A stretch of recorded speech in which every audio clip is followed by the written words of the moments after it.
Thank you for the time. I want to talk about an issue that most Christians, or I would say a very large amount of Christians, have fallen for, and this is a salvation issue. This is not something that is just an optional doctrine or a lesson that or of teachings that people need to know. This is something that could seal your fate of where you're gonna end up in life. And this topic is necromancy.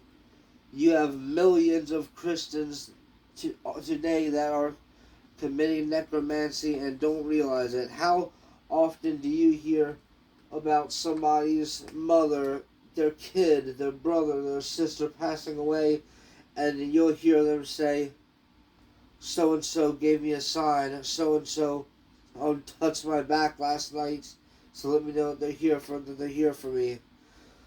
When you die, that's it. You either go absent with the body, present with the Lord, or you go to the pit. There's no lingering on the earth. It's one or the other. Any type of experience where you think a deceased loved one is visiting you is a demon. Demons can disguise themselves. We'll get to that later.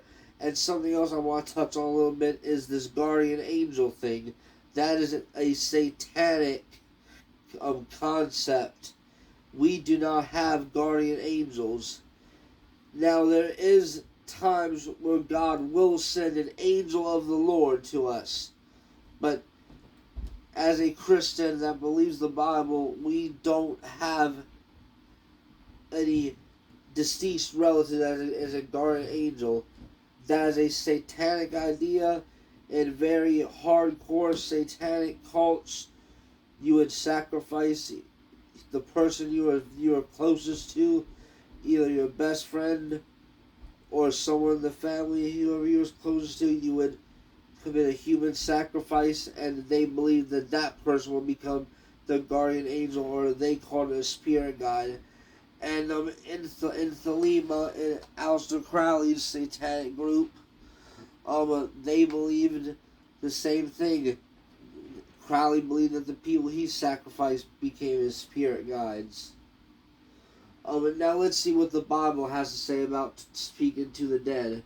And before I get to this, I want to let you know that I can sympathize with people that feel like this, because it broke me when I lost my mom almost 3 years ago.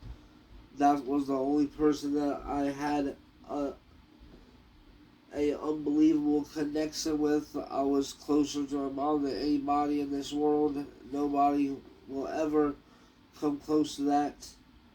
No love interest ever came close to that. Nothing. I love my mom more than anything, and what I loved is to talk to her, of course.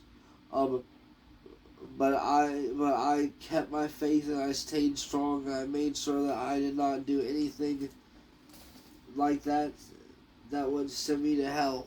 And when you start talking to these spirits, it gets very addictive. Magic in general is like a drug. And it's not a drug you can just take one time and be done with it. You want to keep going back for more and more and more and more.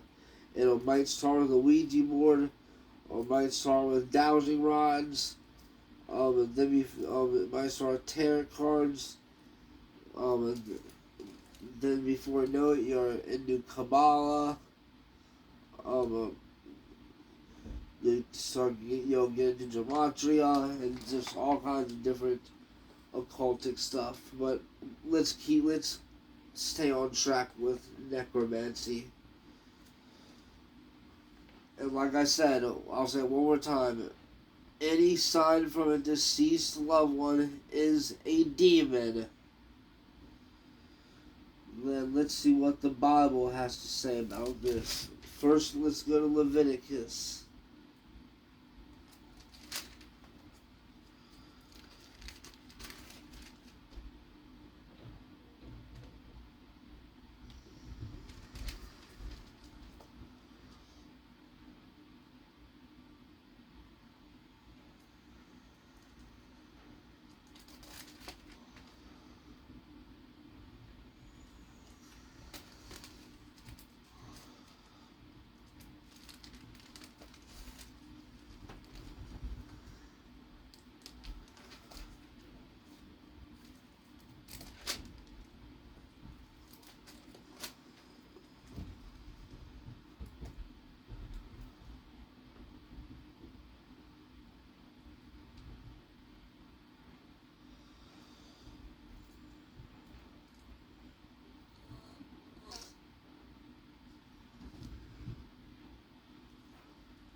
Sorry for the wait. The pages were sticking together. Alright, here it is. Give no regard to mediums. Mediums is somebody that supposedly can make contact with somebody that died, but they're really making contact with the demon from the spirit world. Don't ever talk to one. That's another salvation issue. Give no regard to mediums and familiar spirits. Do not seek after them to be defiled by them. I am the Lord your God. You shall rise before the gray-headed and honor the presence of an old man and fear your God. I am the Lord. Now let's see what Deuteronomy has to say.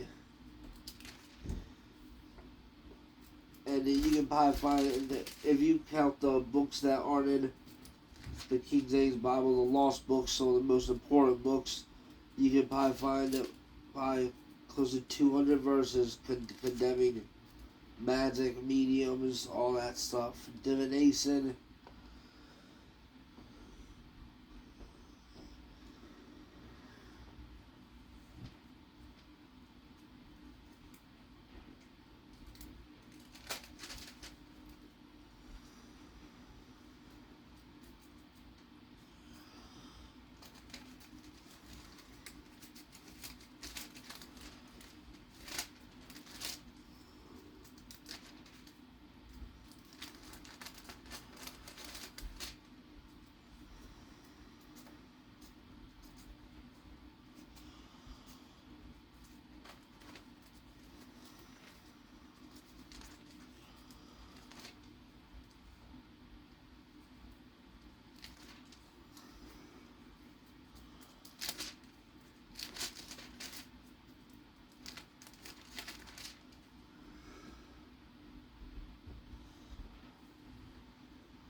Sorry about that.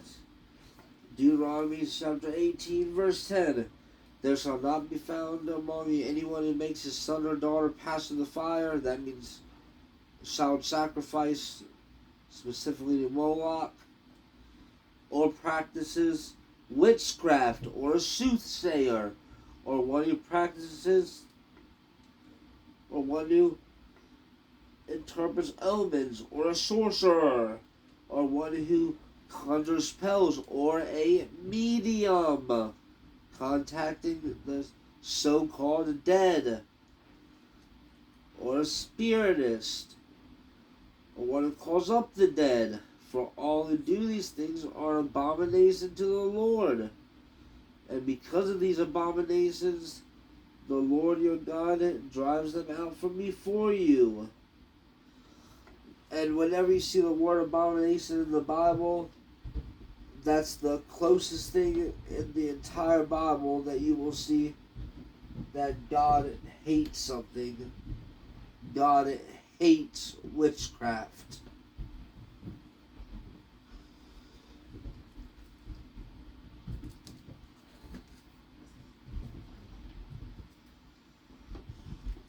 Or even little things like when you look at, like, say if you're in the kitchen and you see something that reminds you of your relative, and then you just start like talking to your relative like when you're by yourself, and just imagine in your head that they're there. That's still entertaining these demons. Because the way this stuff works, one thing leads to another. We gotta be very careful, because I can agree myself, it's very tempting just to entertain the thought that we could talk to our loved ones one more time before they passed away. I would do anything to give my mom one last hug, or have one more deep conversation with her. But thank God that He gave me the strength to never turn to anything like this. Well, we're going to see another example in 1 Samuel chapter 28, verse 7. So at this point, Saul is pretty much a desperate man. So instead of believing in God, he goes to the witch of Endor and tries to conjure up Samuel for wisdom, the ghost of Samuel. And even though it says Samuel, is obviously not Samuel. Alright. 1 Samuel 28, verse 7. Then Saul said to his servants, "Find me a woman who is a medium, that I may go to her and inquire of her." And his servants said to him, "In fact, there is a woman who is a medium at Endor."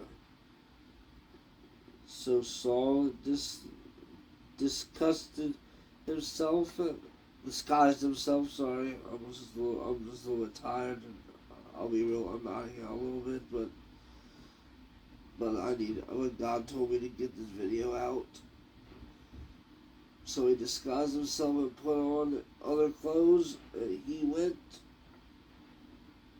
and two men with him, and they came to the woman by night, and he said, "Please conduct a seance for me," another very dangerous thing, "and bring up for me the one I shall name to you." Then the woman said to him, "Look, you know what Saul has done? How has he cut off the mediums and the spiritists from the land? Why then do you lay a snare for my life? Or do you lay a snare for my life to cause me to die?" And Saul swore to her by the Lord, saying, "As the Lord lives, no punishment shall come upon you for this thing." Then the woman said, "Whom shall I bring up for you?" And he said, "Bring up Samuel for me." When the woman saw Samuel, she cried with a loud voice. And the woman spoke to Saul, saying, "Why have you deceived me? Bring you and Saul."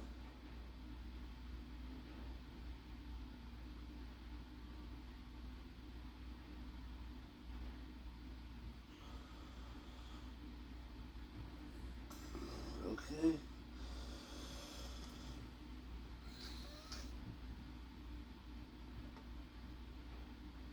And the king said to her, "Do not be afraid. What did you see?" And the woman said to Saul, "I saw a spirit ascending out of the earth." So he said to her, "What is his form?" And she said, "An old man is coming up, and he is covered with a mantle." And Saul perceived that it was Samuel, and he stopped with his face to the ground and bowed down. See, so now I went to just want to talk to a so-called spirit, or their dearly deceased, whatever you want to call it. Went from accidentally talking to a demon, now they're bowing down, worshiping a demon. And in general, just conjuring up these things, or purposely talking to someone dead, is a salvation issue, because you're committing witchcraft, and witchcraft will not enter the kingdom of heaven. And Saul perceived that it was Samuel, and he stopped with his face to the ground and bowed down. Now Samuel said to Saul, "Why have you now disturbed me by bringing me up?" And Saul answered, "I am deeply distressed for the Philistines make war against me and God, and God has departed from me and does not answer me anymore, neither by prophets nor by dreams.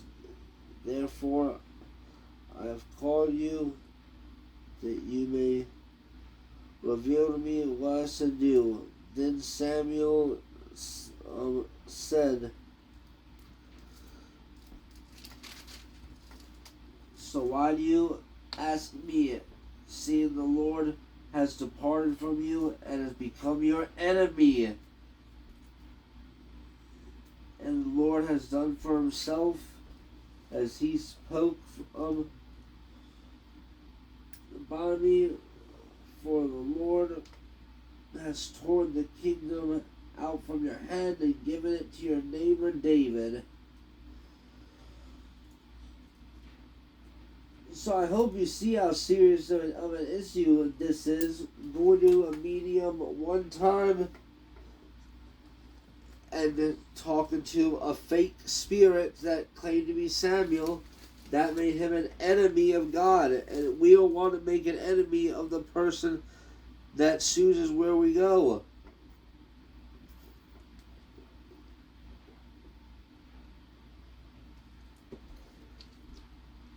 The last op we want to have is God.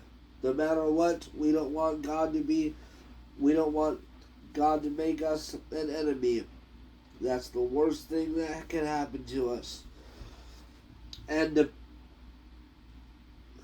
you hear about these people saying that they claim that they've seen their relatives, that they've seen them in a physical body, that they appeared to them while they were sleeping in bed and they woke up and saw them and all this. So, I've seen horrible things, or very frightening things, twice. The first time, it was about 3 in the morning. I was playing a game on the Nintendo Switch. It was chaos sound. It was pitch black in this room. About 4:30 in the morning. A gigantic spirit came up here. I thought my mom came in and turned the light on or something, because I had my eyes closed and the room was so dark. So I opened my eyes and this gigantic, horrible thing appeared, and I couldn't talk, I couldn't move. I thought my life was over. I thought it was going to kill me.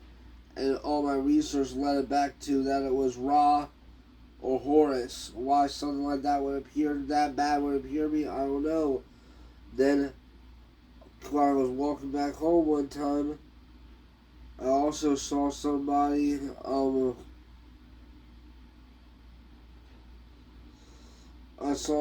somebody in a wheelchair when I was walking home. And when I used to be able to walk before health went downhill and I had to get on so much medication, I walked past this person on the way back home. Within 2 seconds, this person disappeared out of thin air. So when we meet somebody, we don't even know if it's an actual person or not.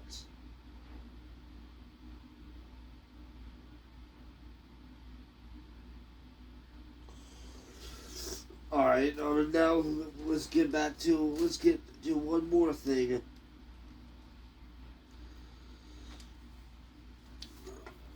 And I never seen anything good, and just like I saw Ra and that guy in the wheelchair just disappeared out of thin air. Let's see what Satan is capable of doing, and why he tricks people that think they're talking to their relatives, or a loved one, or these so-called ascended masters, or secret chiefs, the Mahatmas, whatever you want to call it. They're all linked together to Astar Command.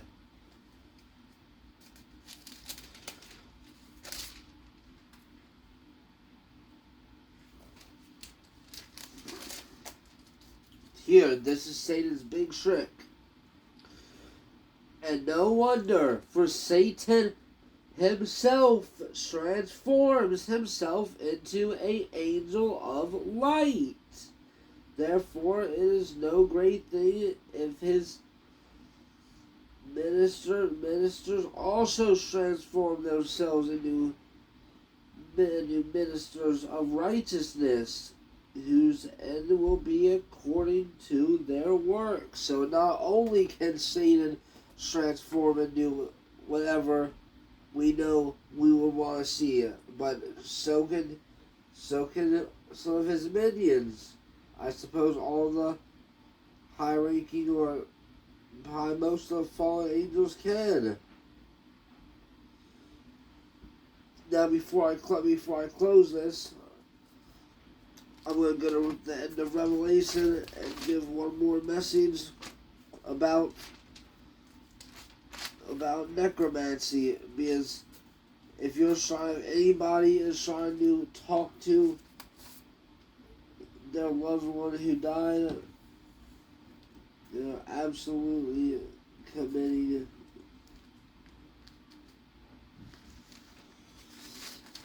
necromancy.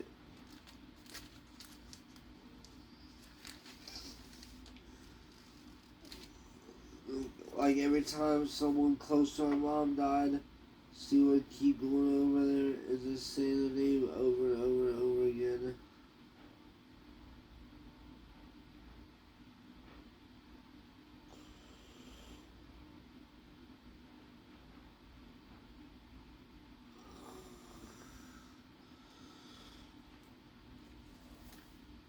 Let's see.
I'm sorry. I'll find it real quick.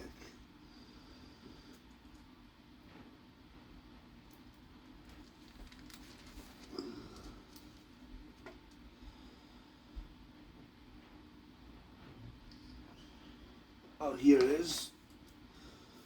This is Revelation 21, starting at verse 6.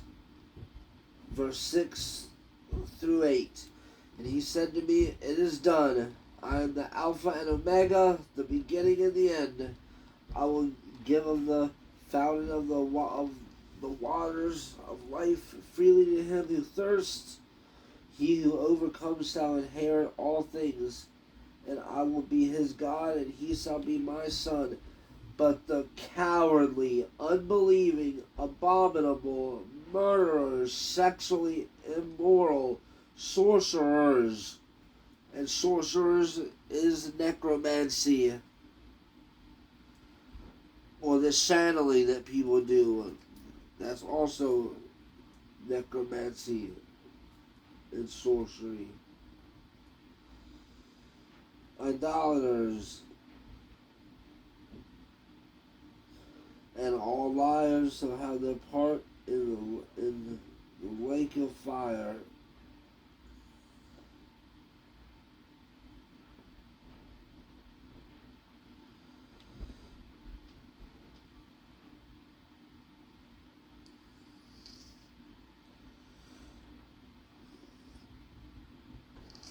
Which is the second death. So I'm going to close with that, and I apologize for for nodding out a lot during this. I just felt very compelled to get this message out as fast as possible. The Holy Ghost put it in my mind to do it, and the quality is not what's important. It's the message, and I believe there's people out here that really need to hear this. People that's grieving about loved ones and just want to see them so bad. What we have to do is strive to be a good person on the earth, and hopefully your relatives were too, and that's how I'll be able to see them again one day. And I want to apologize to God for nodding out during reading the Holy Scripture, but I know that God would rather me try while I'm on the heavy medication because of my health than just not read the Bible or anything is better than nothing, and this message needs to get out. Focus on eternity, the afterlife. Don't focus on here and now. Focus on later. Alright, thank you for the time.